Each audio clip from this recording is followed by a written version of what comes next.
Ассаламу алейкум, Құраным каналының көрермендері. Бүгін сіздермен пайғамбарымыз саллаллаху алейхи вассаламның сүйікті әрі пайдалы 10 тағамы. Арпа ағзаны түрлі зиянды заттардан тазартып, ас қорытуды жақсартады. Құрма, пайғамбарымыз саллаллаху алейхи вассалам құрмасыз үй, тамағы жоқ үй деген. Ол шаш пен теріге пайдалы, көру қабілетін жақсартады, бауыр мен жүрекке аса пайдалы. Інжір, ол ас қорытуды реттеп, шаршағанды басады.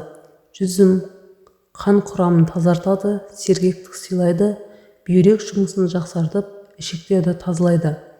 Бал барлық ауруға бірде-бір ем және кез келген дерттің алдын алатын әмбебап азық. Қарбыз әсіресе аяғы ауыр әйелдерге өте пайдалы. Пайғамбарымыз саллаллаху алейхи вассалам аяғы ауыр әйел қарбыз жесе сымбатты әрі көркем мінезді бала туады деген. Сүт кальцийге бай. Сүт сүйектерді қатайтып қана қоймай, сондай-ақ ми жұмысын жақсартып, көру мен есте сақтау қабілетін арттырады.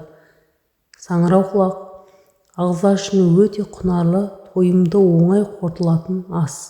Зәйтүн майы ас қорытуды жақсартып, шаш, тері күтімінде таптырмас крем. Ол әжімдерді кетіріп, теріні жұмсартады. Шашты қатайтып, оны жылтыр етеді. Анар бұл жеміс шайтан мен адамдардың теріс пиғылынан 40 күнге дейін сақтайтынын пайғамбарымыз саллаллаху алейхи вассалам айтқан.